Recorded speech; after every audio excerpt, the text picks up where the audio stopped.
এই বৃষ্টি নামলেই মনটা কেমন যেন পুরনো দিনের মতো হয় রে। আহারে, সে সময়ে জোয়ান ছিলাম, তখন বর্ষাকাল মানেই রুটি আর কষা মাংস। এখন বুড়ো হয়ে দাঁত পড়ে গিয়েছে, তাই রুটি আর চিংড়ি ভাজা দিয়েই খেতে হয়। হ্যাঁ, তবে চিংড়ি ভাজা দিয়ে গরম গরম রুটি খেতে মন্দ লাগে না। এই বুড়িটা কি ঘুমোয় নাকি রুটি বানায়? এই রুটির পিঠে তো কয়লা বসে গেছে, চালার আগুন।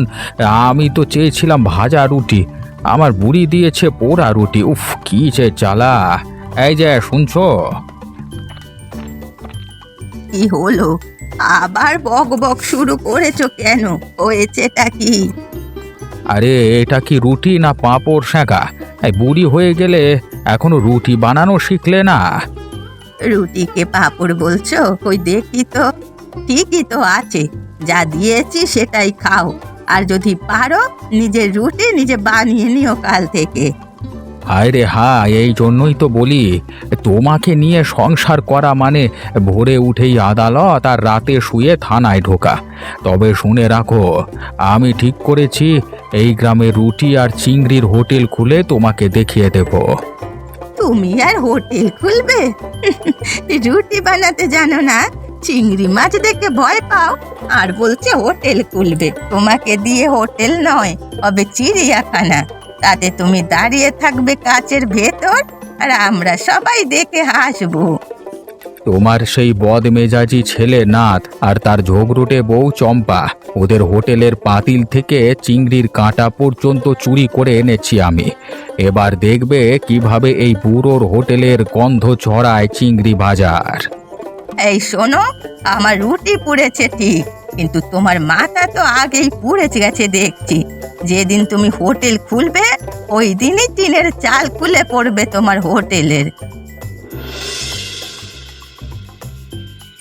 এই বাবার তো দেখি বুড়ো বয়সে ভীমরতি ধরেছে, রুটি চিংড়ির হোটেল খুলবে। বাবার হোটেল মানে তো বৃষ্টির দিনে কেঁচোর গায়ে মাখন লাগানো। আমি এতদিন ধরে চিংড়ি মাছ বেচে আসছি, এখন বাবা এসে আমার কাস্টমার খাবে? না না, এর একটা ব্যবস্থা করতে হবে। এমন কিছু করব যাতে বাবার চুলাও জ্বলে কিন্তু চিংড়ির খোঁজে হাউতাস করে। এই যে শুনছো, আবার কিসের ষড়যন্ত্র ফাঁসছো? গতবার যখন বাবার ছানার হাড়ি কেড়ে নিলে, পরের দিন গ্রামে জুতোর মালা পড়েছিল তোমার গলায়। এবার কিন্তু তুমি পচা ডিম টমেটো ছুড়বে। তোমার মাথায় কুটনা বুদ্ধি আর ঝগড়া করার জন্যই কাজ করে, কোনো ভালো বুদ্ধি তো মাথায় আসে না তোমার। শোনো, বাবা যদি রুটি আর চিংড়ি দিয়ে ব্যবসা চালু করে তাহলে আমার হোটেল ফতুর হয়ে যাবে। আমি প্ল্যান করছি, বাবার গ্যাসের চুলায় এক চিমটে জোড়া তেল ঢেলে দেবো, আর রুটির মধ্যে একটু বেকিং পাউডারের বদলে হালকা চুন মিশিয়ে দেবো। সত্যি তুমি না হলে এই গ্রামের 1 নম্বর বজ্জাত। কিন্তু শোনো, একটা কথা, বুদ্ধি যতই পাকাও, তুমি মনে রেখো, মা কিন্তু বাবার থেকেও বেশি চালাক। একটু গন্ধ পেলেই কিন্তু বাবার লাঠি সোজা তোমার পিঠে পড়বে। তাই তো ভাবছি, আজকে রাতেই বাবার হোটেলের বাঁশের বেড়া ভেঙে চুপি চুপি ঢুকে পড়বো। তারপর ওনার পাতিলের চিংড়িগুলো এনে আমার পাতিলে ঢেলে দেবো। গন্ধটা তো এক মানুষ আলাদা বুঝবে কি করে? গন্ধ আলাদা না বুঝলেও বুড়োর ঘ্রাণ শক্তি কুকুরের থেকেও বেশি। ধরা পড়লে হোটেল খুলবে না, খোলা বাজারে তোমাকে জুতো পেটা করবে। কাল সকালেই বাবার বর্ষায় রুটি চিংড়ি ভাজা হোটেলের শুভ উদ্বোধন। তুমি তো আসবেই, নাকি গন্ধ শুকে শুকে হোটেলের পাশে ঘোরাঘুরি করবে? আসবো তো বটেই, আমি তো অতিথি না প্রতিদ্বন্দ্বী। আমি রুটি খাবো না, আমি রুটি গিলবো। হ্যাঁ, দেখবে, তুমি দেখে নিও। তাই হোক, তবে মনে রেখো, তুমি যতই বদবুদ্ধি করো না কেন, বাবার কিন্তু অত সহজে হার মানে না। এবার যদি তোমার কোনো বিপদ হয়, আমি কিন্তু হাত ধুয়ে ফেলবো, মনে রেখো। হ্যাঁ, এই বর্ষাতে এই যেভাবে হোক আমি আমার বাবাকে হারাবোই হারাবো। বাবার হোটেল যদি ছাইভস্ম করতে না পারি তাহলে আমার নামও নাথ না। আসুন আসুন, রুটি খেতে খেতে বৃষ্টি উপভোগ করুন। এখানে নেই কাদা, নেই কোনো ভেজাল, শুধু আছে ভালোবাসার স্বাদ। জেঠু, চিংড়িটা কেমন ভাজছো শুনি? আগের বার তো বলছিলে তুমি চিংড়ি ধরলি মানে জ্যান্ত কামড়ায়। সে তো আগে, এখন আমি চিংড়ির ভাষা শিখে গেছি, তাই গরম তেল দেখলেই চিংড়ি চুপচাপ শুয়ে পড়ে কড়াইতে। হ্যাঁ, বেশ বলেছেন জেঠু, চিংড়ি গরম তেলে শুয়ে পড়ে। হ্যাঁ, এই যে রুটি বানাতে বানাতে চিংড়ি ভাজছো তো ঠিক মতো, কিন্তু আমার কড়াইটা যে নিয়েছো সেটা কিন্তু আমার। ওই যে তোমার কড়াইটা এতদিন শুধু এই ঝগড়াই ভাজ তো, এখন একটু চিংড়ি ভাজছে। হ্যাঁ, শান্তি পাক ওটা একটু। কি বললে? আমার কড়াই ব্যবহার করছো আর আমাকে কোটা দিচ্ছ? আর একবার আমার জিনিস ছুলেই খবর আছে বলে দিচ্ছি। আমি কিন্তু এই বুড়ো বয়সে রুটি ফেলে বেলুন তুলে নেব। ঠাকুমা, ঝগড়া করো না। আজ এই খুশির দিনে বরঞ্চ একটা গরম রুটি আর এক টুকরো চিংড়ি মুখে দাও দেখি। দাদু কেমন রেঁধেছে বলো তো? বেশ, তাই না হয় করি। বাপরে মিলি, তো দাদু তো দেখছি চিংড়িতে অন্য কিছু মিশিয়ে ভেজেছে। কেন ঠাকুমা, স্বাদ কেমন হয়েছে বলো না? কেমন যেন বিদেশি বিদেশি স্বাদ মনে হচ্ছে। আহা, কি মিষ্টি দৃশ্য! বাবা ঠাকুর আর মা খাবারের গুণ বিচারক, হ্যাঁ, আর মিলি ম্যানেজার আর প্রচারক। এখন শোনো বাবা, একটা অফার দিতে এসেছি আমি। তুই তো সেই শয়তানের গোষ্ঠী, তোর অফার মানে তো সোজা কুপন ছাড়া বিপদ। বল, কি ফন্দি করতে এসেছিস? না বাবা, আগে কথাটা তো শোনো। বল না, কি বলবি দেখি বল। বাবা, আমার হোটেল তো এক পা দূরে। বলছি তুমি চিংড়ি ভেজে দেবে আর আমি রুটি বানাবো, দুয়ে মিলে মশলা। না না না, এটা হতে পারে না। গতকাল রাতেই তো হাঁড়িতে 3 কেজি চিংড়ি ছিল, সকালে উঠে দেখি হাঁড়ি ফাঁকা। কে চিংড়িগুলো চুরি করে নিল রে বাবা? এই গায়ের কুকুরও এত কিছু সাহস করে না যে তোমার হোটেল থেকে কিছু চুরি করব। যা রান্না করেছো তাতে তো চিংড়ি নিজেই পালায়। গন্ধ তো ঠিক আছে, কিন্তু চিংড়ি কোথায়? হাঁড়িতে কি মানে ভূত ঢুকেছে, না চিংড়ির পা গজিয়েছে যে হেঁটে পালিয়েছে? একটা কথা বলি, শুনে রাখো। কাল যখন তুমি রাতে চুপি চুপি বাবার হোটেল দেখতে গিয়েছিলে, তখন আমি দেখেছি তুমি এক হাঁড়ি বেঁধে রেখে এসেছো বাইরে। মনে হচ্ছে বাবা বোধহয় ওই হাঁড়ি থেকে চিংড়ি সরিয়েছে। না না, মানে ওটা তো আমি একটু মানে ঠান্ডা হতে দিয়েছিলাম। তুমি চিংড়ি ঠান্ডা করলে আর বাবা তোমাকে সর্বশান্ত করলো, বুঝলা না? আর বাবার হোটেল খুলেছে মানে সে এখন গায়ে চিংড়ির রাজা। আহা, শুনলাম নাকি না তোর হোটেলে নাকি কিছু চুরি হয়েছে। আমি বুঝতে পারছি না কি চুরি হয়েছে আর কেই বা এমন কাজ করলো। মা, তোমরা মাঝে মাঝে জেনেও না জানার ভান করো। হাঁড়ি থেকে চিংড়ি চুরি হয়েছে, সারা গ্রামের খবর জানো, অথচ এইটুকু সোজা কথা বুঝতে মানে তুমি কেন এত অভিনয় করছো শুনি? ও যা কথা বুঝিস না নাকি? বুঝিস উল্টো কথা। আমার কথা শোন। আমি কিন্তু শুনলাম গতকাল কারা যেন তোর বাবার হোটেলের পাশে ঘোরাঘুরি করছিল, গায়ে কাদা, মুখে গোপ আর হাতে হাড়ি। এখন বল, কে ছিল রে নাথ? হাঁড়ি চুরি, চিংড়ি চুরি আর লোকটা সামনে? নাটক করার আগে অন্তত ভালো করে নিজেকে তৈরি করে আসতে পারতে। বাবা, দাদু বলেছে তুমি যদি চিংড়ি মাছ খুঁজে না পাও তাহলে এই চিংড়ি ভাজাগুলো যেন তোমার সঙ্গে দোকানে চালাতে পারো, আর বললো টাকাটা দিতে হবে। কি কপাল আমার! আমার এই চিংড়ি চুরি হয়ে এখন আমাকে কিনতে হবে। কথায় আছে না, বাপেরও বাপ আছে। ধুর। এই তো জীবনের সব থেকে বড় সত্যি, বাবা যখন পাঠিয়েছে আর তোকে চিংড়ির দাম দিতেই হবে। তাহলে এই দোকান দিয়েই কর, বেশি ভাবিস না, হয়তো পোড়া মতো তোর ব্যবসাও পুড়ে যাবে। তুমি ভালো বাবা পাওনি ঠিকই, পেয়েছো চিংড়িখোর শত্রু। ওই বাবা যদি ভাবছে যে আমি চুপচাপ বসে থাকবো, তবে বুঝে রাখো আমি চম্পা, চামচের আগে কথা বলি, কড়াইতে তেল দেবার আগেই ফুটে উঠি। তুমি কি আবার ফোড়ন শুরু করলে? আমি কি জেনে শুনে চিংড়ি গায়েব করেছি? আমি তো শুধুই আমার হোটেলের মানে কাঁটা দূর করতে চেয়েছি, কিন্তু দুর্ভাগ্যক্রমে ধরা পড়েছি। তোমার দুর্ভাগ্য সব সময় তোমার পেছন পেছন হাঁটে। তুমি কি জানো না বাবার ওই চিংড়ি রুটির হোটেল এখন গায়ে সকলের প্রিয়? এই কদিনে বাবা বেশ টাকা রোজগারও করেছে, পাকা বাড়ি গড়েছে, আর তুমি পড়ে আছো এই কাঁচা ঘরে। শোনো, আমি এইবার পুরো একাই প্ল্যান করব। তুমি চুপ হয়ে বসে থাকবে। এবার বাবার হোটেলে যাবে এমন কিছু যাতে সে জীবনেও ভাজা না করতে পারে। মানে? শোনো, আগামীকাল আমি বাবার হোটেলের পাশের কুয়োয় কিছু একটা এমন ছেড়ে দিয়ে আসবো যাতে বাবার চিংড়িরা গন্ধেই মরে যায়, বুঝলে? কি কি ছাড়বি? আমার নিজের বানানো চিংড়ি খেদাও ফর্মুলা। তেঁতুল, কাঁচা পেঁয়াজ, পুরনো সর্ষে আর 2 দিন পুরনো চোপড়া করা গাঁদা ফুল মিশিয়ে এক হাঁড়ি তৈরি করেছি। ওটা ছড়ালে গন্ধে চিংড়িটা অজ্ঞান, বাবা সোজা হাসপাতাল। তুই তো একেবারে দেখছি গ্রাম্য একেবারে রাসায়নিক স্পেশালিস্ট। ও জিনিস ছাড়লে তো শুধু চিংড়ি না, বাবার খদ্দেরও পালাবে।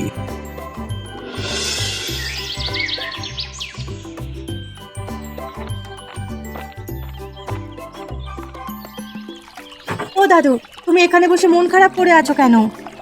ও মিলি, তুই বলিস না, মন মেজাজ বিশেষ ভালো না আমার। কেন, কি হয়েছে দাদু?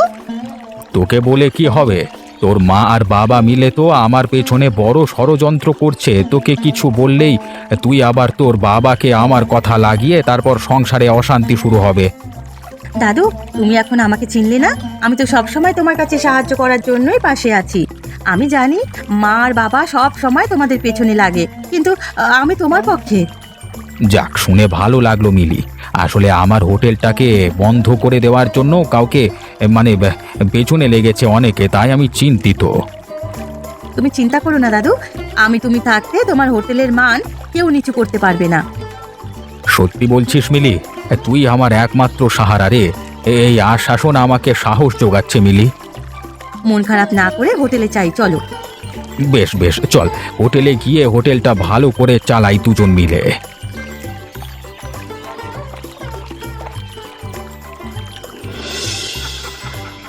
গ্রামবাসীগণ, আপনারা সবাই শুনুন। গন্ধ ঢুকছে আর নাক বলছে আমি জানতাম না। একেই বলে নিজে আগুন লাগিয়ে এখন ছাতা খোঁজো। এই না, তুই তো এমনি গন্ধ ছাড়িস। তোর কথা শুনে তো গ্রামের হাঁসও এখন কাঁচা মরিচ খেতে রাজি না। বেশ বেশ, শান্ত হও সবাই। আমি মোড়ল মদন। আমার নাকে অনেক রকম গন্ধ ঢুকেছে, কিন্তু এই চিংড়ি কাণ্ড তো গন্ধের সীমা ছাড়িয়ে গেছে। তাই আজকে আমরা বিচার বসাচ্ছি রুটি আর চিংড়ির পবিত্রতা রক্ষার জন্য। মোড়ল মশাই, আমি কালই জেঠুর হোটেলে খেতে গেছিলাম।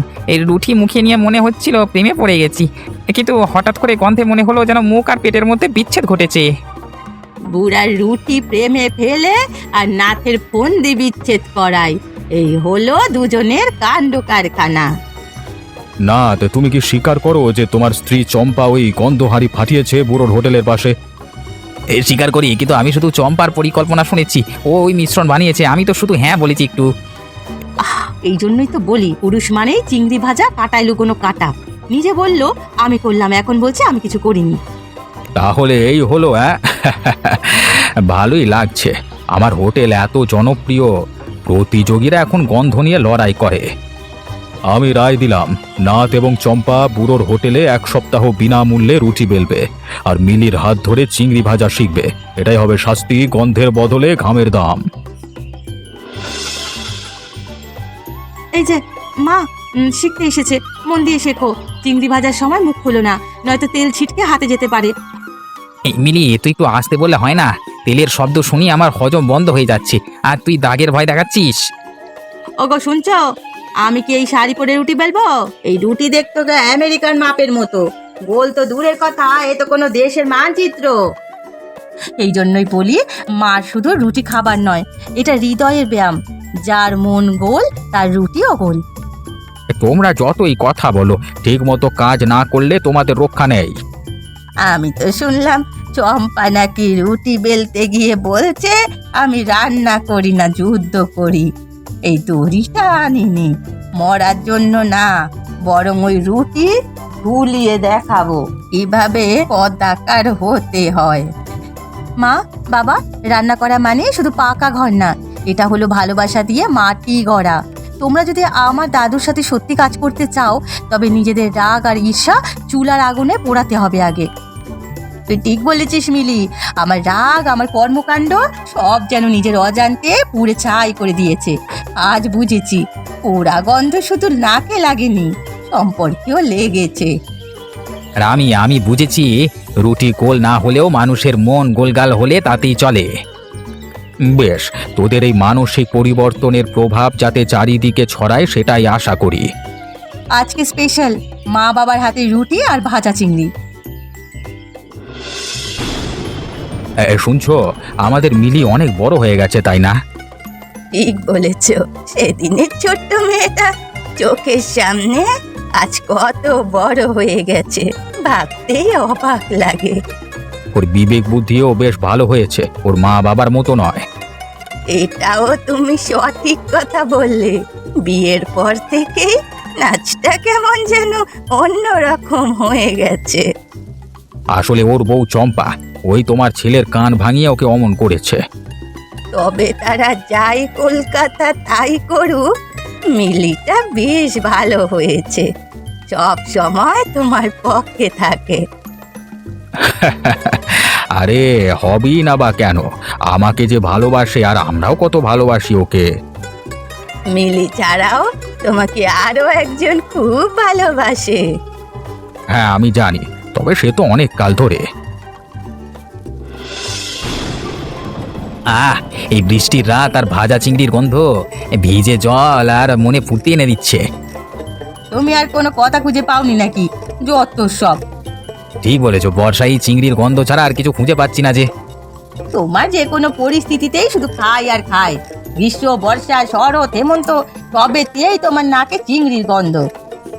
শোনো চম্পা, এই বৃষ্টি পড়লে মানে জানো কেমন মনটা করে? জানি, রুটি দিয়ে চিংড়ি ভাজা খেতে মন করে আর কি। হ্যাঁ ঠিকই বলেছো। আর তুমি সত্যি আমাকে ভালোবাসো না শুধু খেতে ভালোবাসো? তাই তো আমাকে পাশে পেয়েও তুমি চিংড়ি মাছের গুণগান গাইছো। আরে না না, কেন এ কথা বলছো? আসলে ছোটবেলা থেকেই আমি রুটি আর চিংড়ি খেতে ভীষণ ভালোবাসি, তাই তো বড় হয়ে চিংড়ি ভাজির দোকান দিই আর এক চিংড়ি খেকো প্রেমিকাকে বিয়ে করি। সত্যি তুমি পারো বটে। এই যে বললাম তোমার সব কিছুতেই চিংড়ি, আমি কি আমাকেও কি চিংড়ির সাথে জড়াচ্ছ? যত সব আবোল তাবোল বলছো, দূর হও। তুমি জানো না, তোমার মায়ের হাতেই চিংড়ি ভাজা খেয়েই তো আমি তোমার প্রেমে পড়েছিলাম। আরে মনে আছে, এমনই এক বৃষ্টির দিনে তোমাদের বাড়িতে গেছিলাম, তোমার মা আমাকে ভাজা চিংড়ি আর চা খেতে দিয়েছিল, আর তুমিও এমনি আমার পাশে বসেছিলে। হ্যাঁ মনে আছে, আর সেদিনই তুমি আমাকে তোমার ভালোবাসা প্রকাশ করেছিলে। ঠিক বলেছো চম্পা, দিন বদলায় রং বদলায়, শুধু বদলায় না আমাদের ভালোবাসা। চিংড়ির প্রতি ভালোবাসা না আমার? দুজনেরই।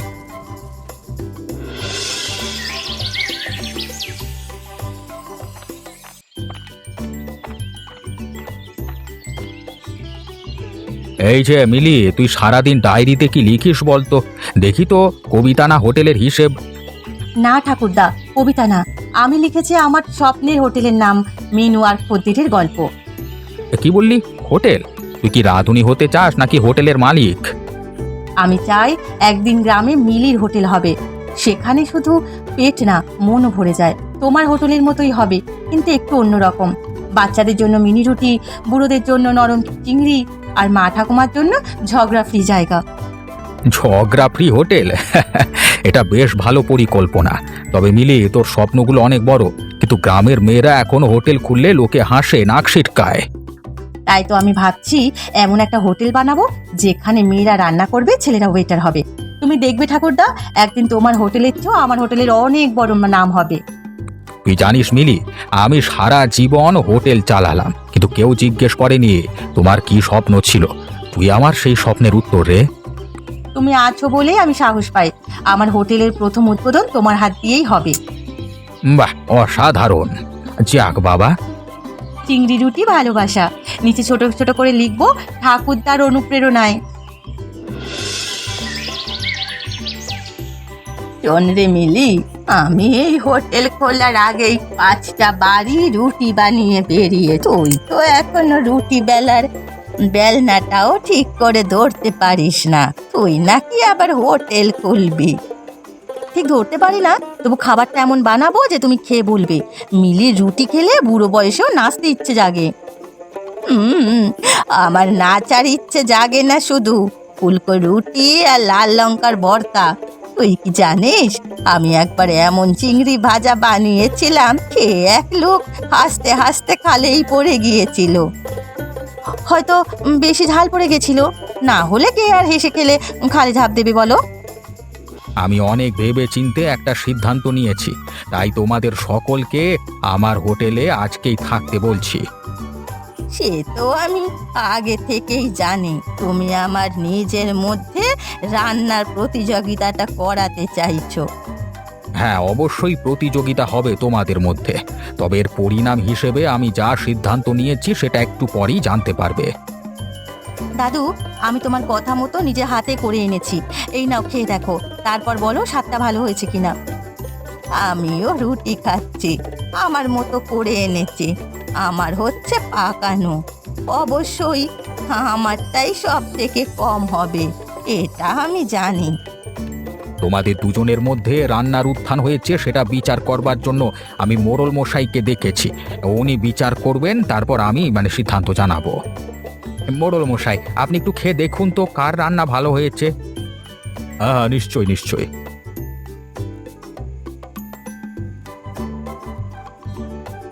আহা, অসাধারণ!